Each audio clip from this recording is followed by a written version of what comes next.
Everyone, I have a signature for a travel journal for a beautiful sister, and she's about to leave on a trip, so I wanted to make sure she had this before she left.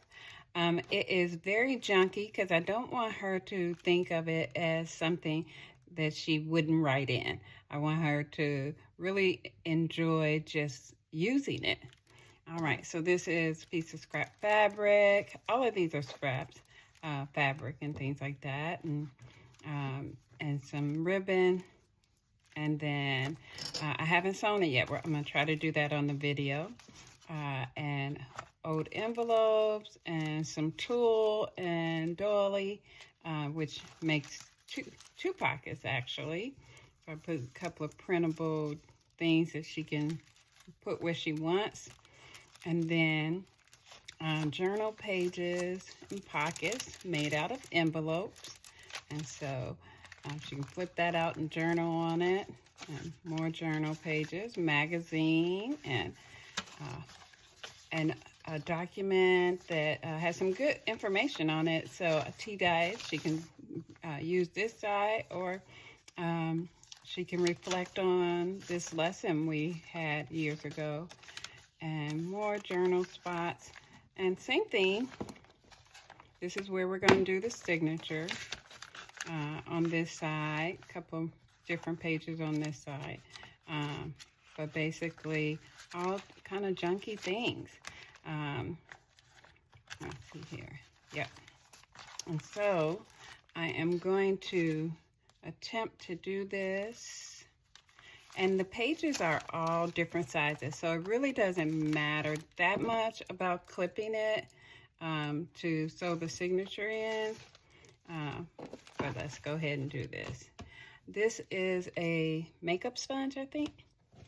Anyway, it's one of the tools I use to hole punch, get ready for a signature. And so I'm going to do that. There you go. You can also use an old book. And I'm going to make it not too much further because I do want to catch most of the pages. Put this in.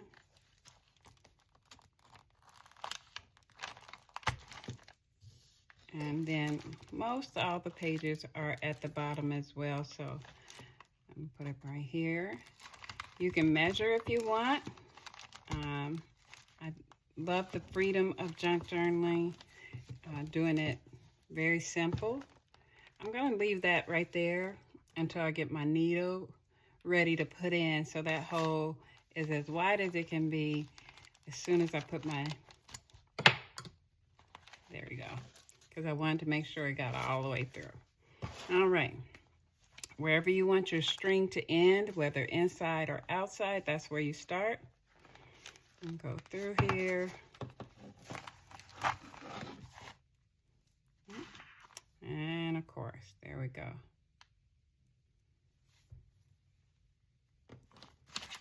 All right. See if we can find that hole again.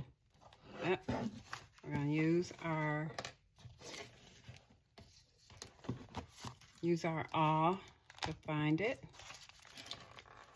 There it is. Okay.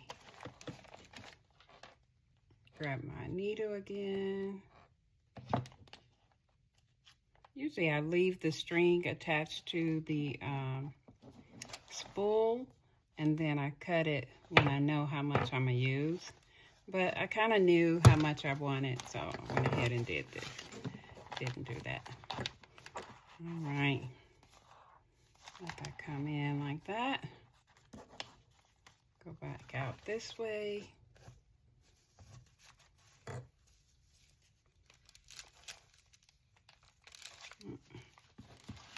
Do that hole again. Find it.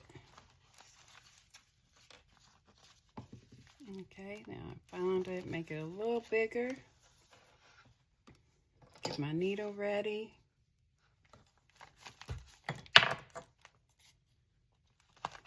There we go. All right. And I am using a horse size needle because I really wanted to be able to get through that fabric and see it. And go back through this center hole.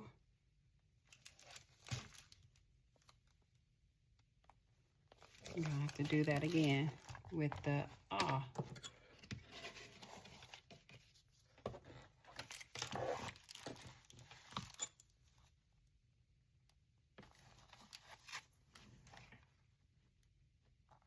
There we go.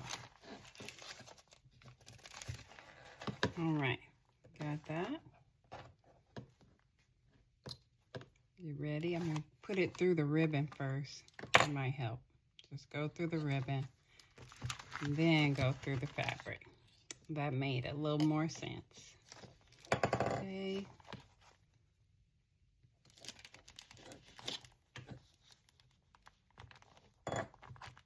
There we go.